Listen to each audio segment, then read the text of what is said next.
Hey everyone, I'm coming to you today for the season finale of My New Old House from my backyard. So today we're going to talk about the very concept of the American backyard. How has it changed over the years, and why has it changed over the years? Have we always considered it the safe haven, the summer safe haven we do now? Let's walk through time and find out.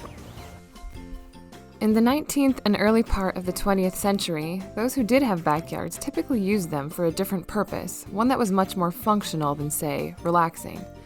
The backyard was where you grew food to feed your family. It was where your chickens and livestock grazed and lived. It was where the outhouse was located before the blessed miracle of running water came into our lives. It was where you stored food for the winter, and of course, refrigeration changed that. As it was with many things in American history, World War II served as a turning point in the way that most American homes functioned.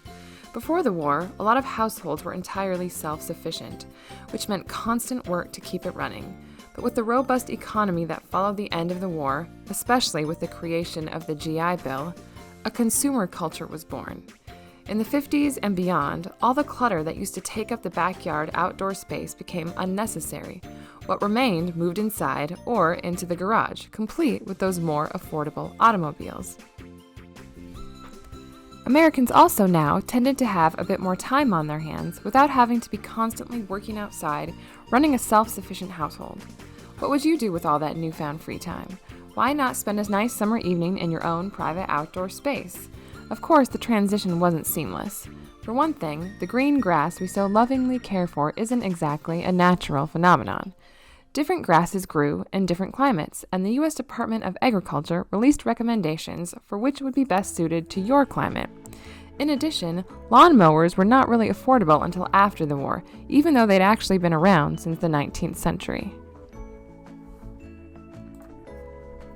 This is also the time when the exodus to the American suburbs began. Housing developments popped up outside of American cities, and many young and growing families jumped at the opportunity to own their own little slice of the American dream. Magazines like Popular Mechanics published articles about doing it yourself, and that included sprucing up your own backyard outdoor space and making it your own, with imported trees, homemade grills and barbecue setups, areas for yard games, personal flower and vegetable gardens, swimming pools, and the list goes on and on and on.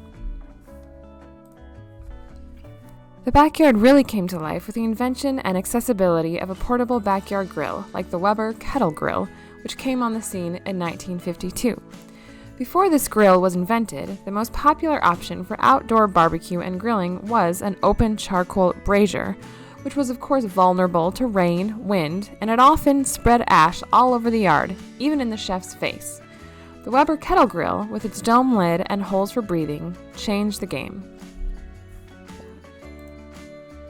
Around the time of the Civil War and into the early 20th century, the front porch was all the rage.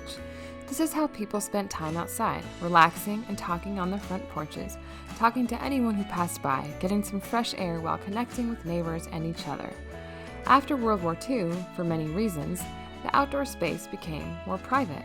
Once people got over their fears of cars bursting into flames because of the gasoline, attached garages became common, and they served as sort of a wall between the front space of the house and the back. Sliding glass doors to the backyard became popular and served as a way of marrying the inside of the home to the outside, ever beckoning at homeowners to come out and relax. Decks and patios, too, became an outdoor extension of the home itself. The rise of the American backyard symbolizes a lot of things we don't have time to get into here. But to make things short and sweet, it's a perfect encapsulation of the idea of the American dream, one that only began to take shape after the war. And if you want to learn more about World War II, well, the Stearns History Museum is the place to be this summer. Stay tuned for some information at the end of the video. Well, that's it for this episode of My New Old House. That's it for the season, actually. I hope you all have a wonderful summer, enjoying your backyards, and we'll see you next time.